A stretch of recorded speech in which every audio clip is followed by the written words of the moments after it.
So we can just, we'll roll with it while the connection's good.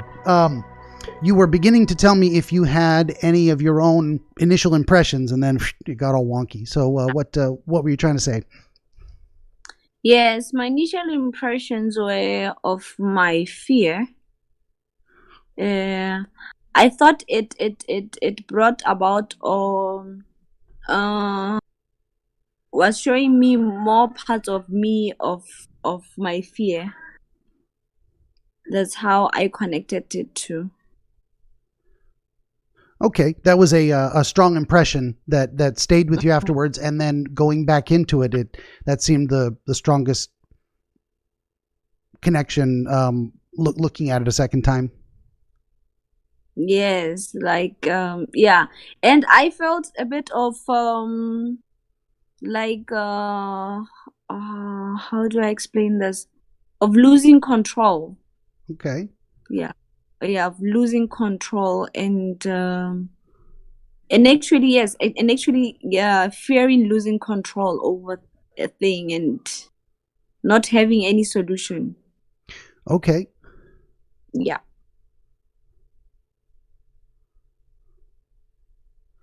Yeah, and that's a very good way of kind of describing the overall experience. This is something happening to you. You're doing your best to respond, but it's not working, whatever it is.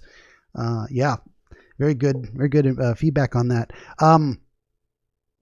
As far as my own suggestions, possibilities, the first thing that came to my mind is you are having this real life problem that is difficult to solve, and it is the roaches. They are actually in real life threatening the cleanliness and safety of your home. So it is possible that this dream is a 1-to-1 correlation. You dreamed about the fear of not being able to solve your real roach problem, and that brought about this experience related to your real life fear, where you kind of exaggerated in your mind that they're not just there, they're everywhere and they can't be overcome. So it is always possible that sometimes dreams are directly related like that, and it's not necessary to find a deeper meaning. But we can, of course, always keep looking, and that's just one possible solution.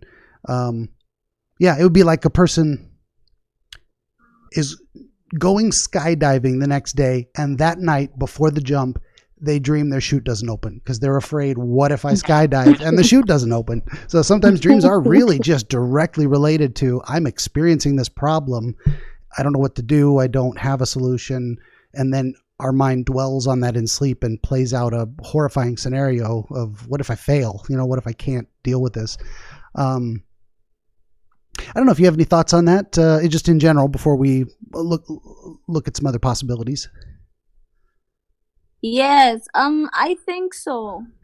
That resonates a lot.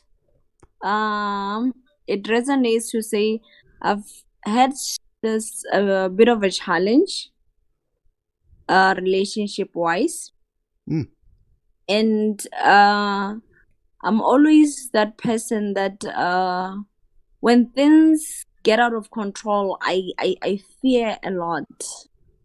And an easiest route for me is to run away and shut myself out. Oh. Yes. So and then I get yes, I get that that panic, that anxiety when I feel I cannot control this situation. Yeah.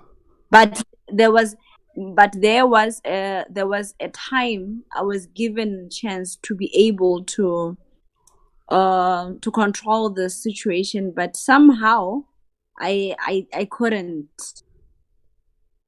Yes. Very nice. Yeah, you added multiple, kind of peeled back multiple layers of the potential onion that's under the surface imagery, which is definitely where we're going with the whole process. So there's always that surface level of, did I dream directly of what I am afraid of, therefore my mind plays it out? Or is that absolutely true?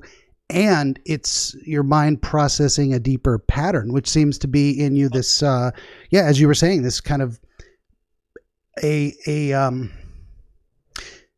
not being pleased or happy or content with being out of control.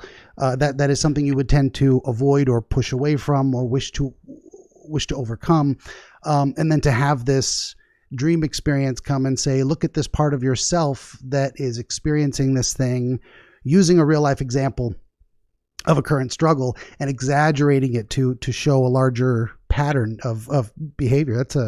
That's tremendously insightful. I don't know that I could have asked enough questions to get us there, but that you kind of just thinking back on the dream, you're like, whoa, this is a thing. This is happening. Yeah. And that word that you use, the exaggeration, I think most of the time I tend to overlook things, to exaggerate them. In my mind, I would play them to be so big. I think that's where I lose the control. Yeah, exactly. I know that if I could learn to look at things in not exaggerating them, I could control and maintain the situation. But then I tend to exaggerate things and then I lose control and everything blows up. For sure. I wrote down a word here. It's catastrophize.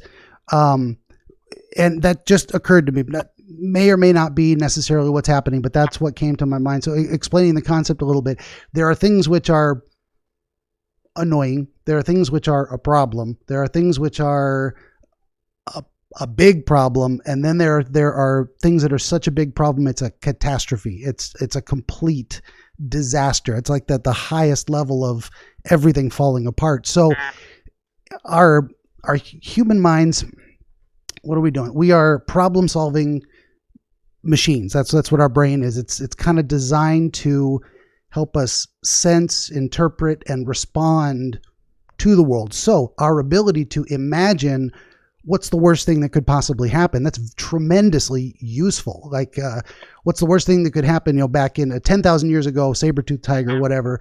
What's the worst thing that could happen if I don't run away? I'm going to die. So we run, we get the adrenaline rush, and then we can actually go further than that and say, where do the saber-toothed tigers usually hang out? What's their hunting ground? Maybe I just stay away from there so I don't have to run. Now we're anticipating the future, putting our problem solving to work to say, can I avoid a problem? So all this to get back around to catastrophizing. That ability to problem solve and predict possible worst outcomes is very similar to our ability to feel fear itself and our ability to feel pain. I mean, these are things that are, it's a funny thing that they are like the worst possible experiences that people can have. I'm in pain. I'm in fear.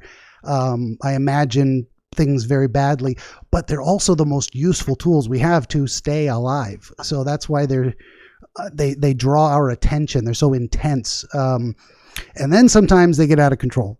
We get too much fear and it leans over into, say, paranoia, where we see threat everywhere, even where it's not. And that our brains can do that too sometimes. And it's a very, it's like anxiety and as well as the feeling of the feeling of attention being drawn to problems and that we're not paying proper attention. In a way, that's not like the definition, but that's kind of the process that's playing out in our mind. It's that, do I understand this well enough? Am I responding well enough? Can I survive? Am I capable of overcoming challenge? That's kind of where anxiety is. What if bad things happen and I can't handle it? Long story short on that, getting back around again to catastrophizing. So sometimes our brain goes way overboard into that imagining the worst possible thing that can happen. But rather than viewing it objectively, we get locked into a kind of, the what if becomes so powerful that we can't let go of the worst possible outcome, even if it's not the most likely. Our logic function gets interrupted by that emotional fear response. I feel like I'm rambling now, but just to give you a basic idea of kind of how these concepts work from a psychological perspective, and I probably explained it horribly, but that is and it's very much related to control, as you were saying. The idea that if you feel you have a lack of control, that means a lack of ability to respond to danger, to challenges. Things that are within your control can be managed, can be overcome successfully. So yeah, I don't know. I'm just going to shut up for a second and let you tell me what you think of all the things I've already said. How does that, do you have any thoughts on that?